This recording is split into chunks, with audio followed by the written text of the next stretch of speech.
You are. I remember that. Yeah. So, discussion.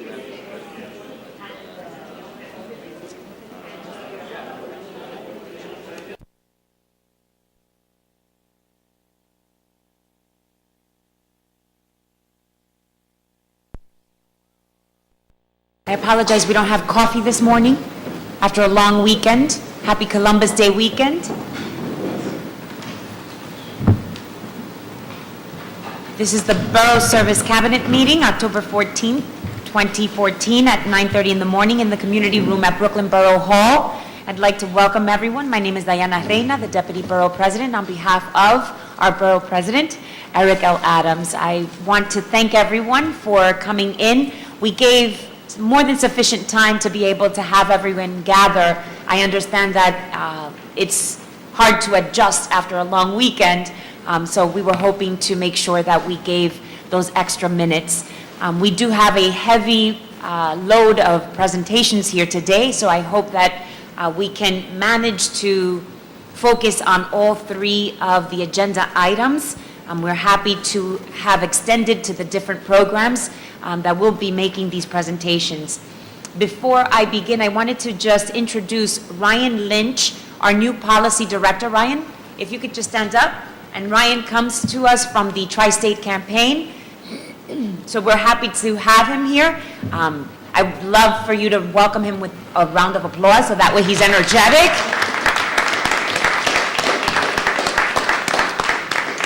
I want to thank Jeffrey Lowe, our law student, who has been wonderful in making sure that we are ready and set for this day today. Our counsel is away for the weekend, and it was all up to our law student to gather what would be the effort to put this together, and it's not easy just making sure that everything runs smoothly. So thank you, Jeffrey, and Bennett, my sidekick, my right and left arm, of course.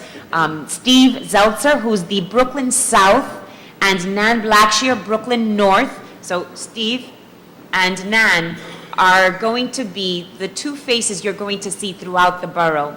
And their responsibility as far as making sure that there's eyes and ears on the ground, just making sure that people understand when there's events or issues or very heavy agendas that we don't want to lose sight of, that you are able to have the opportunity to call what is Steve and Nan. We divided the borough into Brooklyn North and Brooklyn South, clearly because of the precinct commands as far as the SATCOM is concerned for the borough, which makes it easier for people to relate to. So if you're in the Brooklyn North SATCOM area, you belong to Nan, and if you have the Brooklyn South SATCOM, you belong to Steve. So feel free to certainly take down their information and exchange it, so that way we have an additional point of contact at Borough Hall. I'd like to give this opportunity to Bennett to perform a roll call, not surgery, just to make sure that we have an attendance for the record. Good morning. I'm going to read through community boards. Please say if you're present or not. Community Board 1. Present. Community Board 2. Here. Community Board 3. Present. Community Board 4. Here. Community Board 5. Here. Community Board 6. Community Board 7. Community Board 8. Community Board 9. Community Board 10. Present. Community Board 11. Community Board 12. Community Board 13. Community Board 14. Community Board 15. 16. 17. 18. Okay. I'm going to now read through the list of city agencies. Administration for Children's Services. Aging. Brooklyn Public Library. Department of Buildings. City Planning. Citywide Administrative Services. Is Buildings here? Thank you.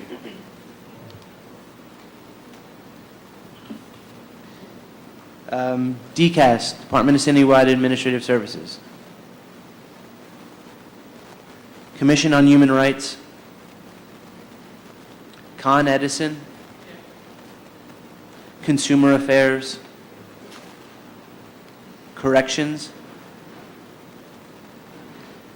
Design and Construction. Department of Housing and Urban Development. Environmental Protection. Finance. Here. Hi. Fire. Health and Mental Hygiene. Homeless Services. Housing Preservation and Development. Human Resources. Information Technology and Telecommunications. National Grid.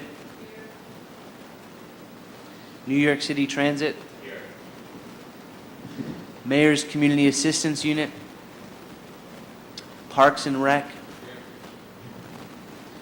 Police, Brooklyn North. Okay. Probation.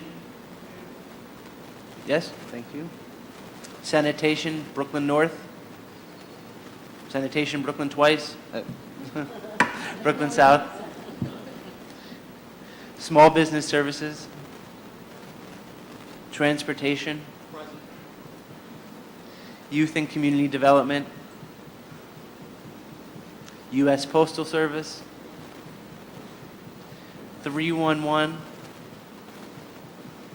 And Office of the State Comptroller.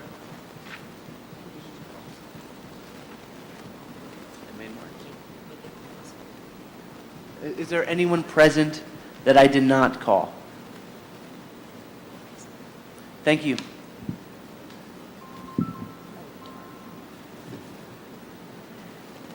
Thank you, Bennett. Not too bad for a first-timer. I wanted to make some announcements briefly. Dine in Brooklyn is back from Monday, October 20th through October 23rd, and again from Monday, October 27th through Thursday, October 30th. More than 150 restaurants across Brooklyn will be offering price fix dinners and two for $15 lunch specials. So we want to just share that with you so that you can take advantage. And if there's any restaurant in your area that is not participating, we ask you to please spread the word that they can continue to participate. It's not too late. On Wednesday, October 29th, Borough Hall will be celebrating Italian Heritage Month by hosting a special tribute to Italian-American sports icons from Brooklyn. All are welcome to the festivities, and it will begin at 6 p.m. Please join Borough President Adams in celebrating Latino Heritage Month on Thursday, October 30th. Right here at Borough Hall, we will be honoring organizations and individuals who have made outstanding contributions to their communities throughout Brooklyn. On Friday, October 31st, Brooklyn Borough President is hosting City Speaks, bringing residents and agencies together. This program is designed to help Brooklyn residents get answers to their questions about everyday issues directly from the city agencies responsible for them. This program will feature the Department of Sanitation answering questions about street cleaning, garbage pickup, and residential snow removal. The program begins at 6 p.m. Please check our website at www.brooklyn-usa.org for additional information on these and other events, receptions, and projects. Now, I'd like to ask if anyone else has an announcement before we begin the first presentation. And seeing no hand, we will move into what would be the first presentation of the day. Our first item on the agenda is a presentation from the home-based program.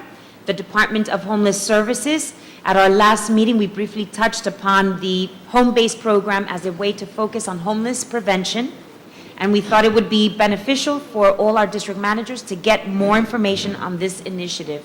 How many district managers utilize the home-based prevention program?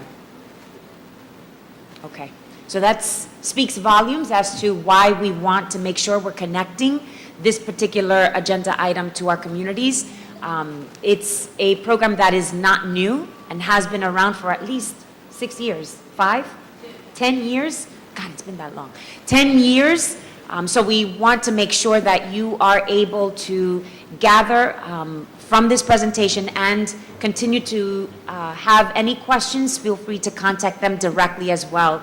So at the moment, we'd like to have Heidi Schmidt from DHS, Melissa Mowry from CAMBA, and Mirtha Duran from Ridgewood Bushwick Senior Citizens Council to present the home-based programs.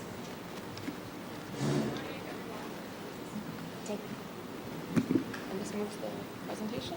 This thing? Okay. Good morning, everyone. I know some faces here, so I'm glad I'm back. We're talking about home-based today.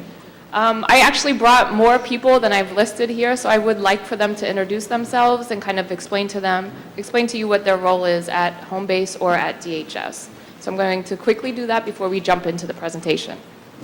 Good morning, everyone. My name is Jacqueline Moore, and I work for DHS Prevention. I oversee the home-based program. Good morning, Melissa Mowry. I work for CAMBA. I oversee all of CAMBA's home-based programs in Brooklyn and Staten Island. Good morning, my name is Jacinta Thomas. I cover Community Districts 5 and 18. So between myself, Melissa and Mirtha, we cover all of Brooklyn for home-based programs.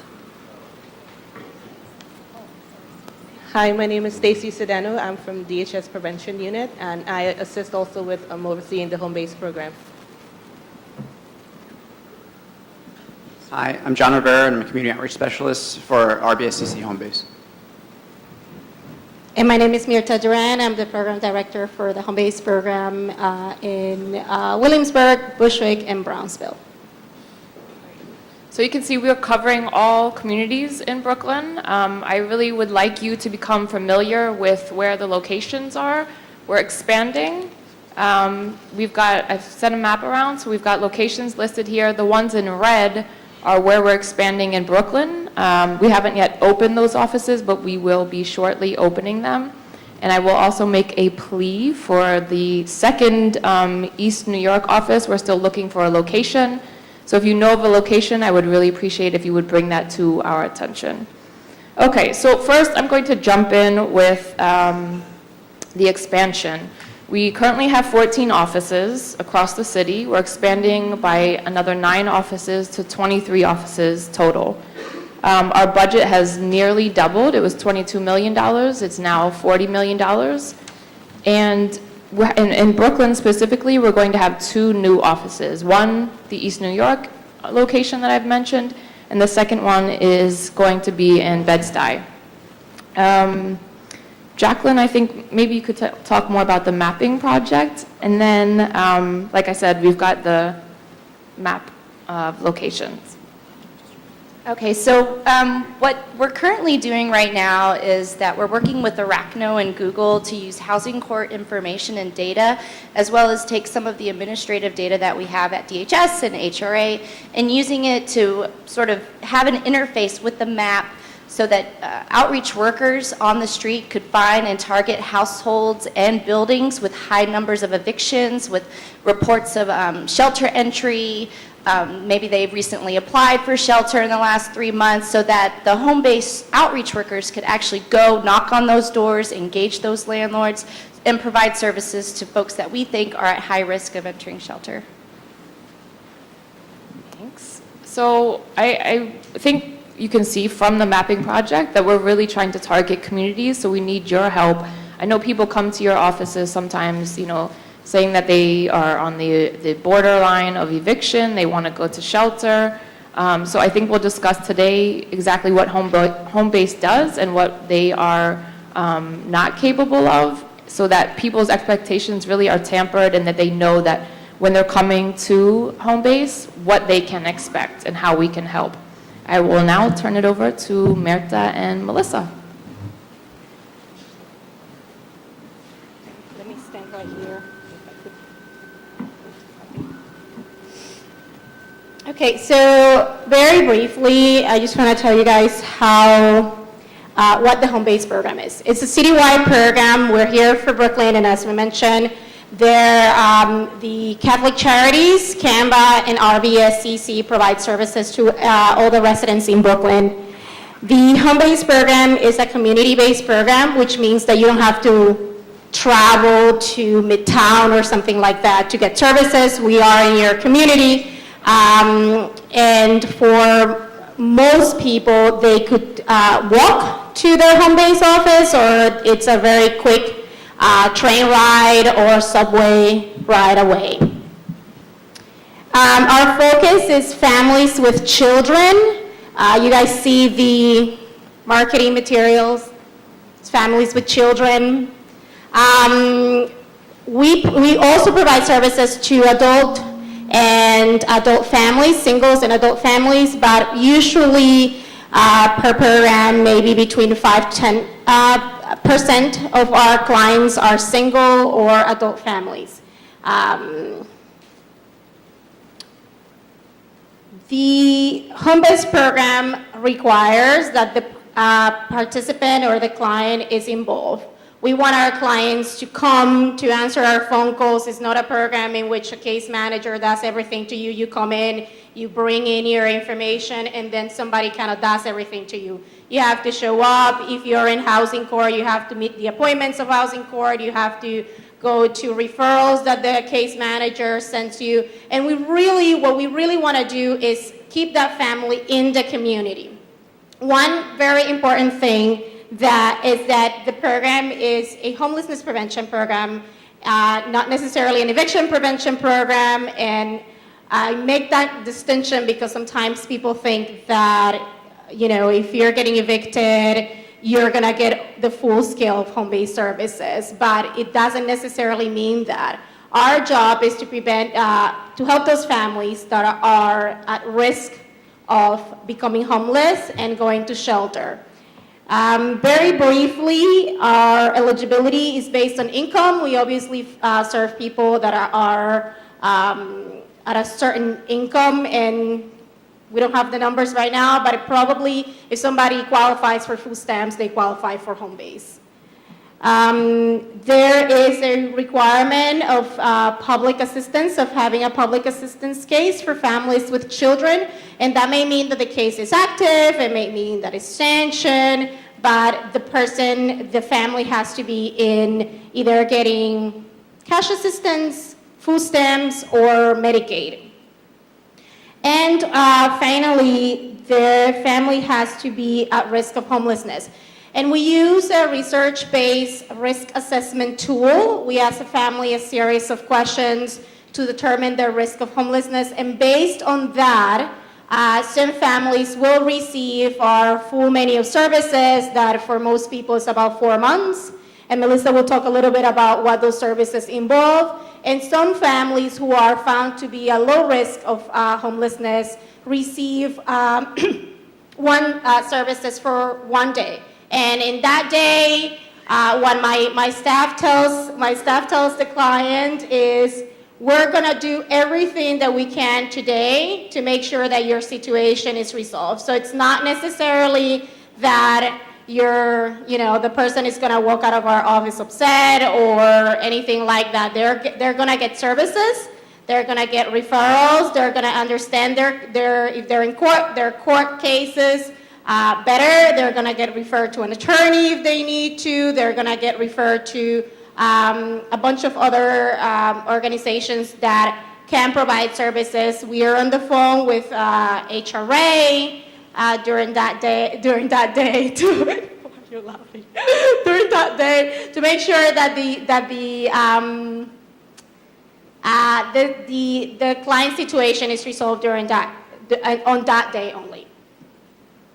So Melissa's going to talk a little bit about the services that we provide. Very quickly, if you want to People access our services through calling 311. If you call 311, you get the community district that you belong. Usually we tell them, well, we go by community district, and they're like, what's that? You know, if you live in one side of Broadway, you come to Ridgewood Bushwick. If you live in the other side of Broadway, you go to Canvas. So sometimes people don't necessarily, understand the boundaries of community districts. So if they call 311, they will be given the right one. You could walk into our offices. You guys have the map with all the addresses. Feel free to send clients, and they could walk in, and obviously they could call you. Our numbers are there. And as Melissa mentioned earlier, the program has existed for 10 years, and we have made a lot of connections with other organizations, and they refer clients to us all the time.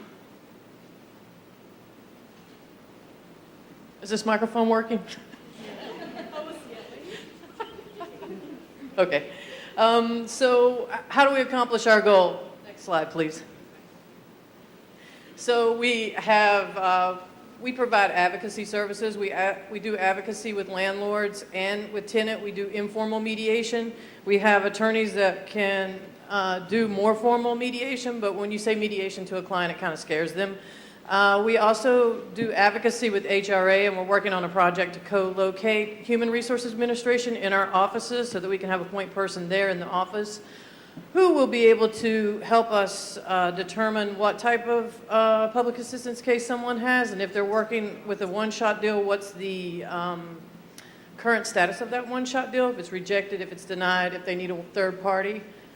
If we're going to give a client money, we're going to be expecting them to go to financial counseling. And we don't call it financial counseling, because if we call it financial counseling, people won't show up because that's a boring thing for people.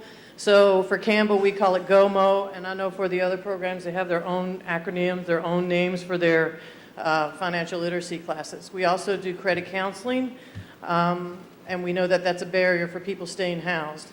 Case management, as Mirta mentioned earlier, case management is a partnership. It's what we're going to do as providers, and it's what our expectations of clients, what they're going to do. And we have a lot of goals that we want clients to achieve, but they got to want to achieve them. So we come up with our case management service plan is something that we work on together. It's not that we want them to go here, there, and everywhere, and they don't necessarily want to go there. So we work it out, and sometimes our best laid plans don't necessarily work so well. So that's why we're flexible. We offer referrals everywhere, and we would appreciate it if you would send anybody that's coming to your office with a housing problem to us. Having too many clients is not a bad problem to have for us. So, please send your referrals, your walk-ins. I know how this works. A lot of times you don't really know what's going on with the case, and we know what questions to ask. We know how to try to help people if we can. There are some people who are in too much of a crisis, and we're not going to be able to assist them. So we do workshops. Some of our workshops are about how to stay housed. Some of our workshops are, like I said earlier, about financial counseling. Some of our workshops are about how to be good neighbors. We're working on workshops on how to teach people to look for their own housing in a city with less than 1% vacancy rate. It's very difficult to find housing that's especially affordable, so we work on that end of the spectrum as well. We do offer short-term financial assistance. It has to make sense. People have to have a plan going forward. And we often encounter people who come in our office and they have lots of rental arrears. They have utility arrears, they have rental arrears. And we want to work, we're the payer of last resort, so we try to utilize other charities, other service providers to try to help with those if someone has some type of arrears. So we do offer some short-term financial assistance, but like I said, it has to make sense. It's a partnership. And sometimes we ask our clients to contribute, even if it's $10. So that's about our services. So, well, we're over 90% successful with the clients that we serve, that we work with. And it costs over $35,000 to house a family in shelter for a year. It actually costs more than that if you think about the time that it takes to try to move someone out of shelter. And we can do it for less than $4,000. So we feel like prevention is cost-effective measure to try to use to help people before they actually go to shelter. Questions, comments, concerns, criticisms? Like I said earlier, we need clients. We want to serve clients. We are working to try to make sure that we can get people who walk in. We're directly attached to 311. People who call in, we don't have a, you walk in our door and we're open, we're going to try to see you. We have people on staff that's what their job is, to just see the walk-ins for the day. You have our information. You can contact us through 311, and I'm certainly open to take any of your questions that can last less than 30 seconds, because I think that's all the time we have left. Yes. You said that the clients have to have an open HRA or an open public benefits case, but you have an HRA point person in the office.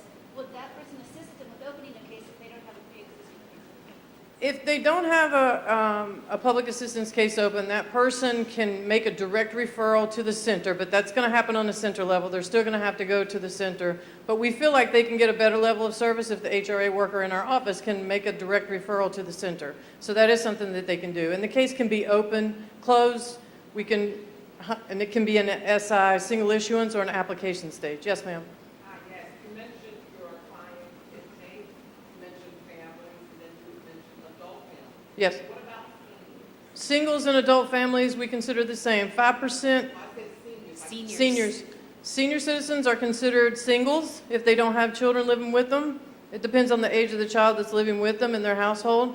But we do work with seniors. The issue with our single population is, are they at risk of going to shelter? Do they have previous shelter history? That's going to be something that we're looking at.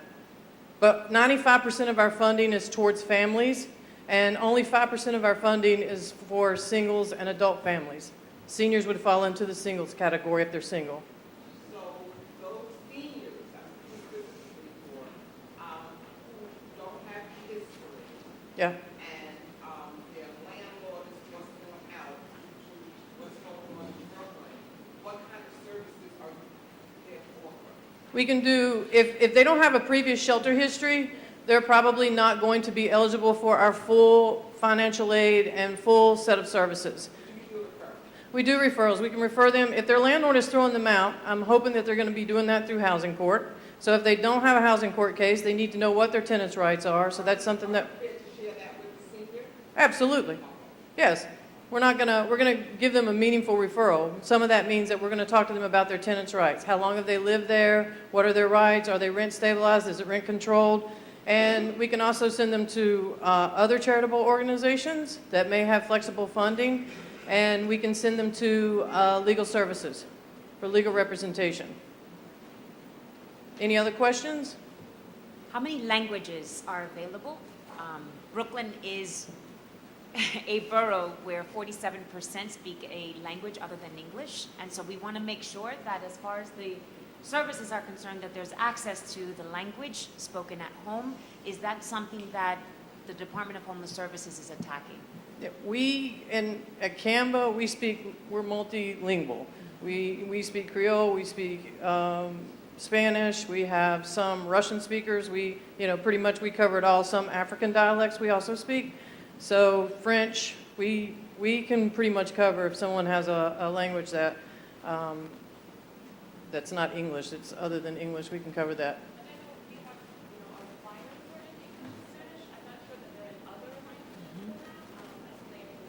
I would very much appreciate it. And part of the barrier is also the communication. And so if it's not understood as to what it is you're attempting to have the client actually do, they have to be able to understand it in their own language and to be able to follow those instructions appropriately.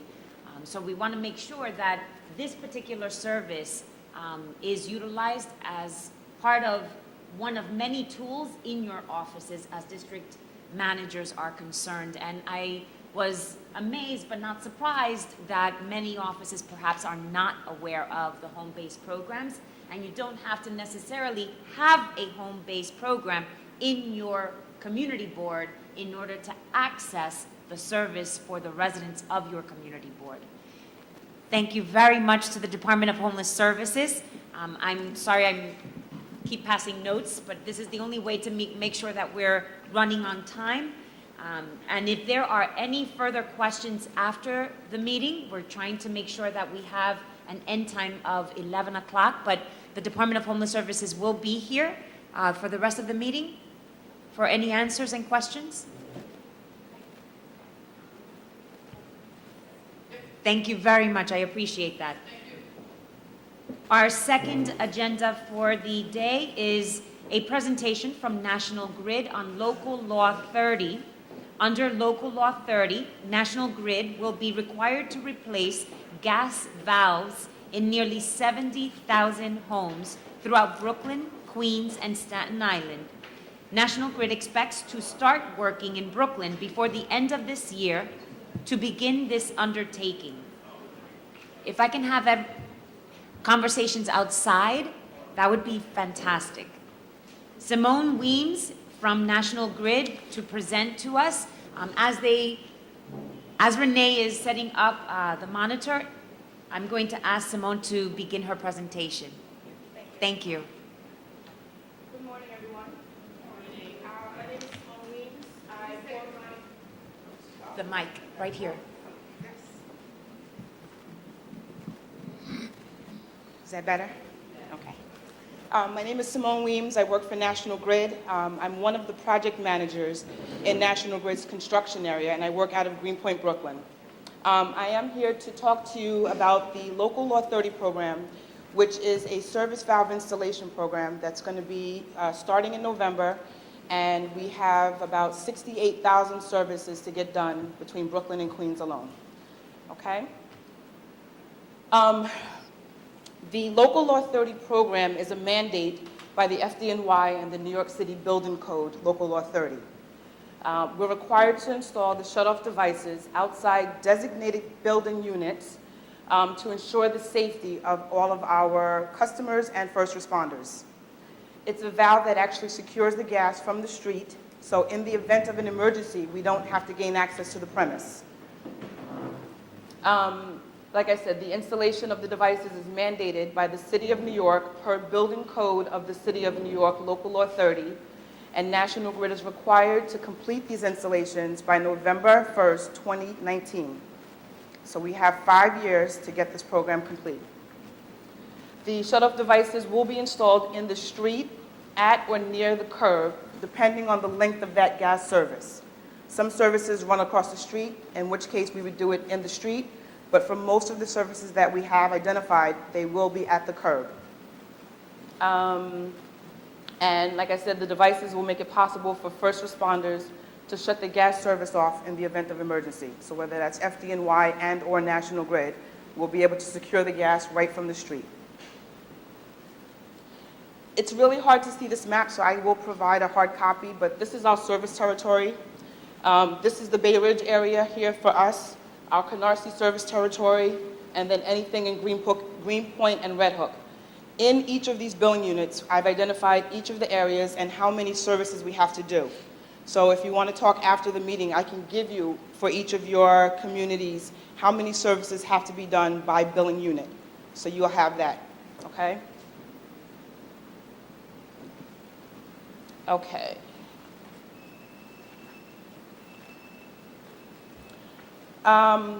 The installation work will not be done by National Grid. We actually went out to bid for this work because of the volume that we have, and it will be done by Howland Construction. Howland Construction is a long-term construction company that has been engaged with National Grid. They do a lot of work for us currently. They won the bid, and they're starting the project next month. So November 1st, they will have boots to ground in Brooklyn and in Queens, and they'll be starting the installations for us. The installation process itself should take no more than 4 hours. So depending on the service, can take anywhere from 2 to 4 hours, provided we have access to the gas service, the gas meter, and the service valve. If we run into a problem, it may take a little bit longer. The customers will be notified that we'll be coming into any particular area. They will receive 3 notifications. So the contractor will knock on the door, try to gain access, and explain to the customer that we need to set an appointment. If they're not able to do that, they will leave a door hanger on the door letting them know that we've made an attempt to please contact their office to schedule that appointment. And if we still don't hear from them, they will make another attempt at the premise to schedule that appointment. Once we enter the billing unit, we will have to install the device. So whether or not that customer was able to get us access into that house, we will be going down the block installing the valves on every service. There will be lots of communication. They'll be there for weeks at a time. So if their service is disconnected for the valve installation, we will be on the block and restore service as soon as they let us know. So the interruptions will be minimal.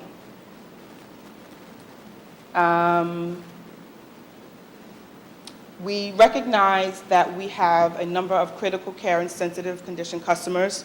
So once we enter a billing unit, we will make efforts to work with them, and we'll try not to shut them off if we don't have to.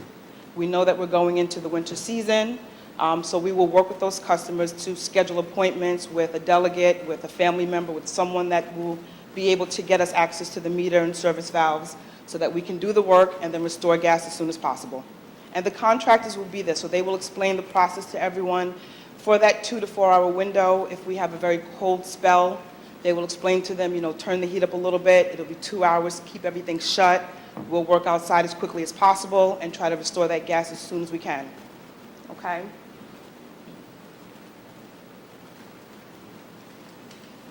If I'm going too fast, just stop me, but I have all this information and we can definitely talk after. Howland Construction, like I said, the main office for them is on the Queens Midtown Expressway. So that's right off the BQE on Maspeth Avenue. It's on the Queens side, but it's right outside of Greenpoint, Brooklyn. They will be providing 24-hour 7 a.m. to 11 p.m. Customer service, 6 days a week. So from Monday through Saturday, customers can call the Howland number up until 11 p.m., whether it's to schedule an appointment or for service restoration. So if Howland did work until 3 or 4 p.m., left the service off because someone wasn't home, you call Howland, they will come back and they will turn your service back on. Okay? The restoration schedule is if someone is left off and calls prior to 5 p.m. same day, Howland will restore that service by 11 p.m. that evening. If the call comes in after 5 p.m., Howland will restore service by 5 p.m. the following day. But they are saying that with the number of crews that they will have available, they will try to get back the same day, and in most cases they will.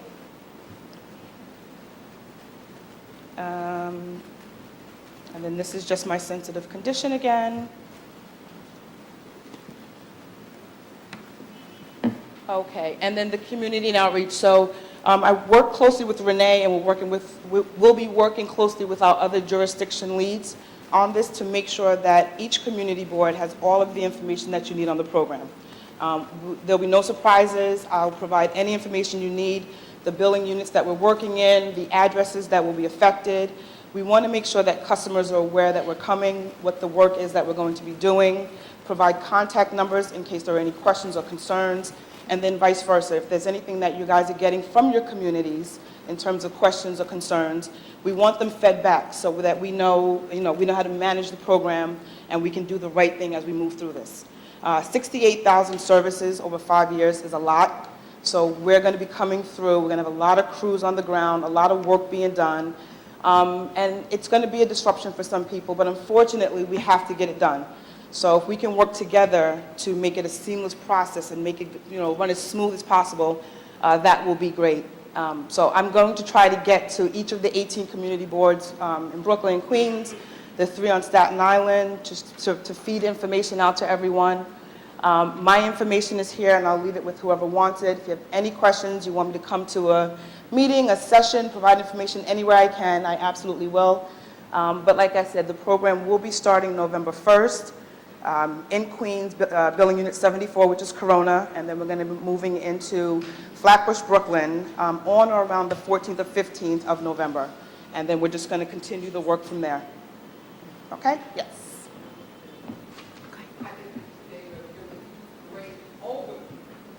However, the view is just like the quick and dirty. I'm concerned about a couple of things.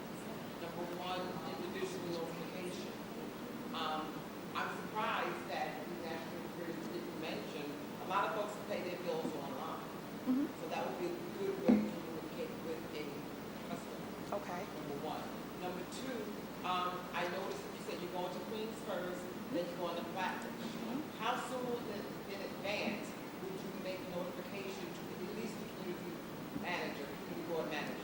So you tell me, how much time would you need to get out to the community? Because the door knockers and the crews will be knocking on doors at least a week and a half before they start the work. Okay. So, Only because we could work with you mhm. in terms of the full advertising. Okay. Since before that knock on the door, nobody knows that. So what would work? A month? Okay. And I will take that into consideration, but again, with the volume that we have and how quickly we'll be working, I may not always be able to guarantee 4 weeks. But as soon as I can get to you, and I'm going to start putting together pamphlets and flyers and stuff, I'll even give you samples of the letters and the door knockers, so you have everything.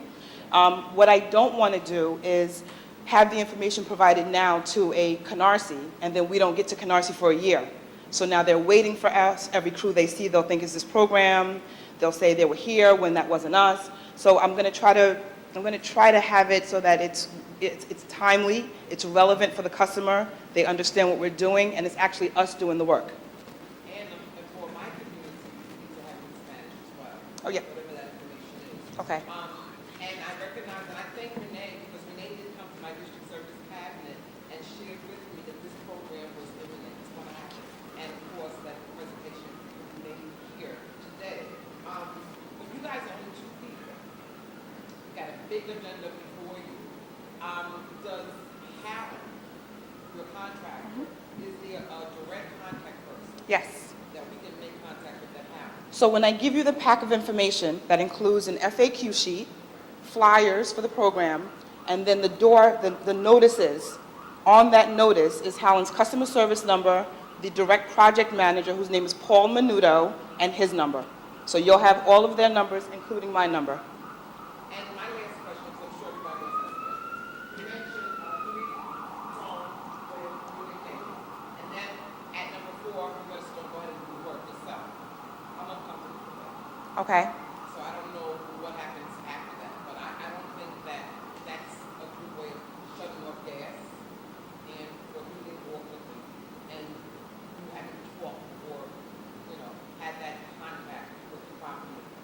When we work through billing units, and it's something that we do now, if we're on a block and we have access to 4 of the 5 premises, and it's just the one that we're having difficulty with, if we're a week out, 2 weeks out, I will contact Renee to say, is there anything that we can do? Is there any help? Maybe they're away for the holiday. Maybe they're away for the winter. And in that case, we may not want to shut them off because now you have a service that's not tied in.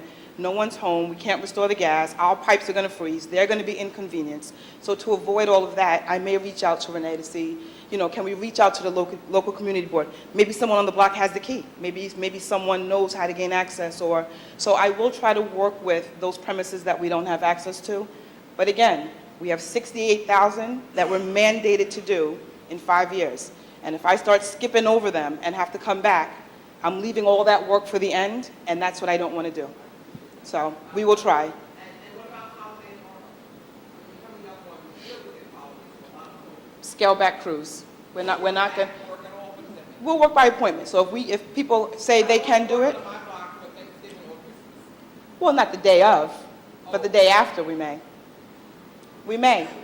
Yes. We may. Well, I think we had a question over here. Go ahead. And then Mr. Butler. I just have a question about the door knockers. Mhm. Who are going to be the actual door knockers? You said the construction company? Hallen, yes. Okay. Are they going to have proper ID? Because you have people who will take advantage, and if you're talking about the wintertime now, this is the most vulnerable state. So, like, that literature, it will be sent out to the customers to let them Yes. know? In the letter that the customer receives is a picture of the badge that each of the Hallen workers will have. It's a National Grid badge that's outlined in red, and it has their name on the bottom. So it looks similar to our badges here, but instead of it being blue for employees, it will have the red outline, and it will have their name and their photo on it. And a picture of this will be on the letter that the customer receives, so they can see exactly what to expect, what to look for. Mr. Butler. Oh, well, and the vehicles. So the vehicles won't be marked National Grid. They will be Howland vehicles. and their jackets will have Howland on it, but they will have National Grid IDs. My experience with private contractors being work that's given out by the city or the utilities, communicate with the private contractor, and because the community board or the community in general have local usually bad.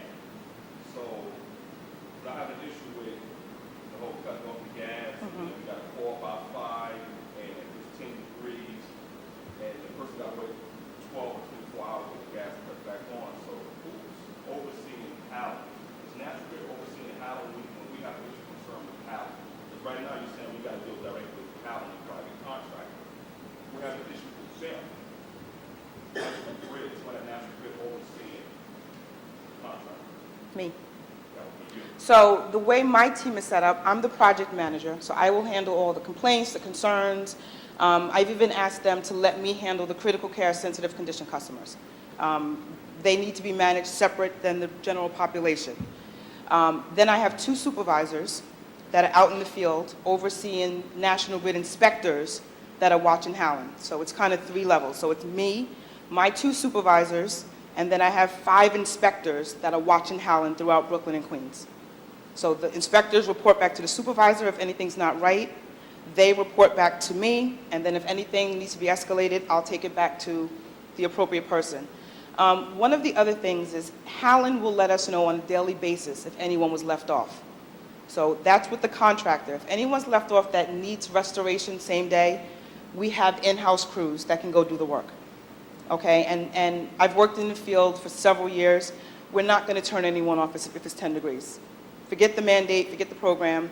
If it's 5 degrees, 10 degrees, if it's Christmas morning, Christmas Eve, we're just not going to do that, you know? So we recognize that there are other opportunities to get those done, and we'll use those opportunities to do that work. If I'm on a block and I have 4 or 5, like I said, and there's one that's not off, if we're only going a block away the next week, I'll try to come back for that one, you know? But I'm not going to leave the area to pack up a crew and have them come back. But if we're in the area and we can come back and get the one, you know, so we will try to be considerate of all the exceptions that need to be made, but I need you guys to work with me as well, you know, so we have to get through this. Right now, you have the dates for when you guys come to each community board? I don't, but I'll try to do the 4-week notice. So I'll tell Howland, you need to give me 4 weeks as we move through this so that I can let you know where we'll be and get you the proper information. Do you have the order that you're going, even if you don't have the exact dates? You're starting at Flatbush, then what? On the map that I have, so the way Howland is going to try to do it, billing unit 74 is here, and they're going to try to work this way. Oop, I'm writing on the screen, sorry. And then kind of start over here in 81 and work in. So it makes it easy because I know they're coming this way, and in Corona, they're kind of circling and coming back. So it depends on the work, depends on the neighborhood, time of the year, depends on a lot of factors. So I'll just ask them to give me as much lead time as they can. Appreciate it. Another question, how are you identifying vulnerable customers? Are they people who are already in a program with National Grid? Are you cross-checking with Con Ed or Lifeline or New Year's or any of that? They're all our gas customers. They're low pressure, single and 2-family homes, gas customers. But I mean the vulnerable customers, seniors or people with disabilities? Oh, critical cares are ours as well. They're our gas customers. They're already identified as vulnerable customers? Yes. in the program that you provide? Yes. This program is for, property, right? Yes. What about hospitals, centers, and nursing homes, like, they're not? So this is tier 2. Tier 1, which was complete in 2010, were all of our industrial and commercial large volume customers. So anyone that's high pressure, hospitals, churches, large building facilities, industrial, commercial, they were all done. So we may have some one-offs that were converted from single family to multifamilies. We may have some of those, but for the most part, all of the large industrial commercial customers were done. What about, in the community that I represent, there are a lot of older homes with older pipes and lines, and it's been my experience that, you know, as soon as you disrupt something, something else breaks. And that creates a serious problem, and oftentimes the response is, well, you know, there's a small crack in the line's going to break it. But for a property owner with limited income, and any property owner today, you know, an incurred expense that We'll have to manage it as we come across them. So you know those communities, you know those areas, so when I give you the list, No, I just know that when the street is open, now we have a problem. I don't know that it's going to break until right. the time is broken. And Simone, if I may, is HPD here? Okay. That's a perfect opportunity to be able to, because I had asked National Grid to make sure that there's quarterly reports, that if they can come back on a quarterly basis to give an update on this particular presentation, to see the progress that they're making, where they're headed towards next, and unforeseen circumstances that perhaps we can just troubleshoot here with you all. But that particular issue is very real as far as seniors who are property owners, who are on fixed incomes, where there may be a need to involve an agency like HPD, because they have 0% loans that seniors would be eligible for to assist them in dealing with a situation like that. Okay. And so we hope that as a company, you're able to reach out to government as far as responding to the needs of those particular property owners. That should be a category unto itself, and we would be happy to facilitate those dialogues Okay. as they occur. So I want to make sure that I sensitize National Grid into understanding how this is a very innovative way for you to be able to manage this project, but one that will be much more effective in the long run. Perfect. Yeah. Thank you, Nadine. Are there any other questions? So we thank you very much, Thank you. Simone. I want to take this opportunity with 15 minutes left to go to our last presentation. I have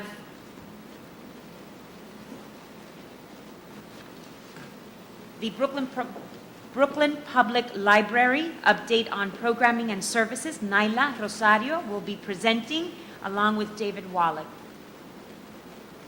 And there will be a shift in our technology. They're going to upload what would be the website for the Brooklyn Public Library. And while Naila does that, I want to introduce David Wallach. So hopefully I can talk about our hour expansion in time for our website to be put up here. So for those of you who don't know, about a week ago, we were able to expand the hours that our branches are open. For all 60 branches, we were able to expand over 200 hours. It was the first expansion in about three years or so. It was the first major expansion going back about six or seven years. And I guess right now the bottle is half full and half empty. It's half full because we went from about a third of our branches being open 6 days a week to about 2/3 of our branches being open 6 days a week. And we were able to add on evening hours at a number of branches as well. Which is great, and as I said, this started about a week ago. I think the bottle is still half empty because we still have a third of our branches that are only at 5 days a week. And from our vantage point, and probably from your vantage point also, 5 days a week is not enough. That means we're either closed all weekend or we're closed one weekday, usually Monday. And that's really not where we want to be. So going forward and looking ahead into the budget discussions for next spring, we'd really like to get enough funding to be able to get up to at least 6 days a week throughout the system. Now, we were able to increase hours this year because we did get additional funding from the administration and from the city council. We got about $3 million of additional funding. We had been asking for 18, so it was great that we got it. It wasn't as much as we were hoping for. We were able to essentially combine the additional $3 million with efficiencies that we've generated over the past year or so, particularly from moving our back office book operations into our new book ops facility in Long Island City. But next time around, to get additional hours, it's really going to require more funding. So we really want to work with you as we begin talks in the spring with the administration and with the city council to try to get additional expense funding. So again, at the very least, we can get to 6 days a week throughout the system. And right now, we only have 2 branches, Central and Kings Highway, that are at 7 days. It would be great to be able to get to 7 days in more locations and to have Sunday service in more locations beyond Central and Kings Highway. The one other budget note that I just wanted to touch on is on our capital budget. This year, in part thanks to the generosity from the Borough President's Office, we did better than the previous year. We got about $18 million in capital, which was terrific, about $2 million from the Borough President's Office.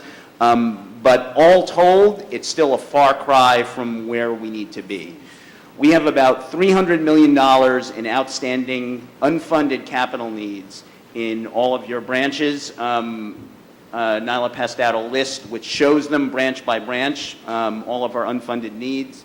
In order to really start to tackle this, we have to do better from all our sources, in particular from the administration, from the council, from the state. I'm sure the Borough President's Office will keep up their generosity. And we need to try to come up with new sources of funding. And again, in the spring, we really want to work with you to help us in our discussions with the council and with the administration. And on that note, I will turn it over to Robin Lester Kenton, who's our VP for Marketing and Communications, who will talk about a new tool we have on our website to make it easier to find out about programs at all our locations. Hi, everyone. I'm actually joining you unexpectedly last minute because I was just at jury duty and got out, so I was able to hop over and join you today. Just wanted to first give you a heads up that we're just starting the process of doing a total redesign of our website. It's, for those of you who've been on the website, it's very outdated. Design-wise, we really want to enhance it so that it's very easy to use, make it very patron-focused versus sort of internal structure-focused. So our first initiative of this was redoing our online events calendar. For those of you who have looked at our events calendar before, we were using a third-party software that made it very difficult for us to modify. So it had a look and feel that we could not edit, so it looked very outdated.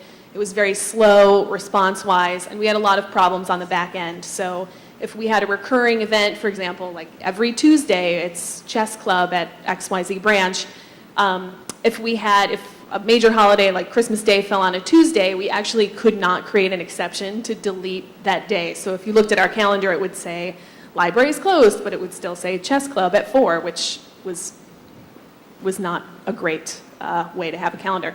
So our in-house team actually just designed a calendar from scratch that our programmers did that, first of all, is much more visually appealing. Every event has an image listing. We allow each branch, when they're putting in the events, to indicate if something is of greater importance. So we have a list of featured events. And when you click into one of the events, it's now much easier to share. You can also very seamlessly add it to your personal calendar. So if you see something you want to attend, you can add it to your Google Calendar or your Outlook calendar. It creates, it automatically imports all the information, including a link directly to this page. You can also now search for events by multiple branches. Events have tags, so you can search not only age group, but topic, skill, etc. And this is just sort of the first step in many. We have more improvements coming. We're using this on the back end to track attendance as well and collect RSVPs for events. And we're also hoping in phase 2 that users will be able to create custom calendars, 8.5 by 11 size, that they can print out for themselves by selecting their favorite branches, types of events. So it's a much more customized experience. You probably know our library system has, thousands of events per month that range from all different types, age groups, topics, education, reading, discussion groups. So this really helps the patrons. It's a very patron-focused initiative to help them connect with the events that are most interesting to them, closest to them, sharing with friends, sharing on socials, and adding seamlessly to their calendar. Any questions on that? Okay, well, please check it out and add some events to your calendar, and we hope to see you soon. Thank you very much to the public library system, and I want everyone to take a look at their capital needs within their district. The libraries don't get enough, obviously, attention as far as the dollars are concerned, and some libraries have higher needs in dollar value than others, but working with our community boards to prioritize this would be very helpful. I know that in my own district during my council days, making sure that our DeKalb library, which still has scaffolding, correct me if I'm wrong, was funded for a new roof multiple times because the contractor did not do a good job the first time around, and I hope that that's going to be corrected as well. But I want to make sure that we have an opportunity to prioritize a lot of these different sites where we can upgrade what is perhaps a more difficult coordination of funding. So working with Borough President Adams as well as your council, as well as the state perhaps, to be able to address capital needs and programming, because having one without the other doesn't make any sense. There was a survey that was shared with me where this particular foundation wanted to find out from all the Brooklyn libraries as a borough, and people were supposed to write in and take a closer look at why the library was so important. And what was alarming was that there was one particular library that wasn't written about, and they couldn't understand why. And this one library was in Brownsville. And this person went from the foundation to visit the library. She said there wasn't a soul out there. Not in the park, which was right across the street, not in the library. And when you take a look at situations like that, it all coordinates with what is happening in the environment as far as crime is concerned. And when we're not able to use our own infrastructure because of crime, that is criminal. And so I hope that we can pay attention to areas like Brownsville to be able to think outside the box as to how to make sure that we're working in partnership to making sure that we're tackling many different symptoms of what is a disease. Thank you very much. Having said that, I wanted to just express that the next cabinet meeting was scheduled for November 11th, but that is Veterans Day, and we want to make sure that instead of meeting that day, we want to move the service cabinet meeting to November 12th, which is a Wednesday. So I hope that you can note that so that you're able to have advance notice in that switch and start planning accordingly. This is the end of our presentation, and I wanted to find out if there were any announcements, once again, from our district managers. And Brooklyn South, Brooklyn North, anything from you guys?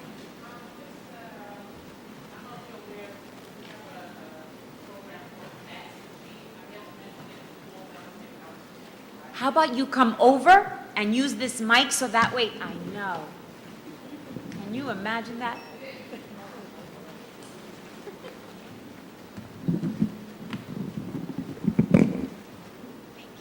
Good morning. I'm Sergeant Richardson. I actually fall out of One Police Plaza, but we have outreach units all over the city. I cover Brooklyn North and Brooklyn South and Staten Island, but we turn out of the 6-1.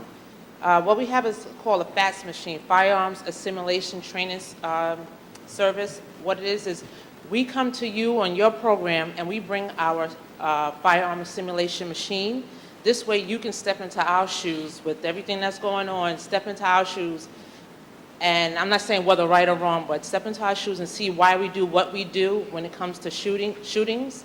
And what it is we bring the machine there. We have people from our firearms program come out with the FATS machine. We have a room, something like this, but a little darker, anywhere that you deem appropriate. And you go through scenarios. with the machine. So that's pretty much it. It's a simulator of firearms discharges that happen throughout the city. So if anybody's interested, let me give you my number. We come out anywhere in Brooklyn. Doesn't matter, as long as you have a room that can pretty much be darkened, because we have it on the screen. My name is Sergeant Richardson, 646-477-3096. Everybody got it? So if you're interested, just give me a call and we'll set up a date, time, and we'll come out to you and to your organization. Or if you have a community board meeting and you want to do it there, not a problem. Thank you so much, Sergeant Richardson. I have participated with council members in the past, more than once, on this type of exercise, and it is very helpful, especially for our youth. And if every community board were to assemble what would be different groups to be able to participate in understanding a lot of what goes or is involved in what would be different scenarios. It just allows for a healthy discussion around what is occurring in the city of New York as far as crime is concerned and addressing crime appropriately. I also wanted to just alert everyone, there's an increase in what is a lottery scam. There are perpetrators in Brooklyn where we see rising incidents in Brooklyn, where we have vulnerable seniors who are walking, minding their business, and are approached by one individual.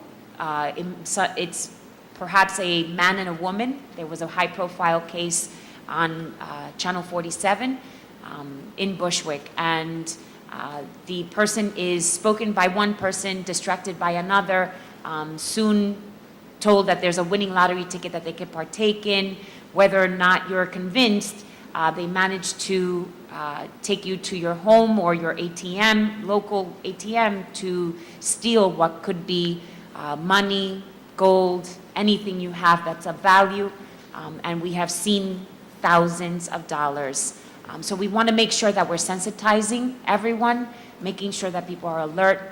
We don't want our seniors to feel as if they are threatened in their very own neighborhoods by just being kind. So thank you very much for this particular service cabinet meeting. I hope everyone had a valuable hour of resource, and if there is anything we should be of assistance to, please make sure that you are able to reach out. Thank you again. This meeting is adjourned.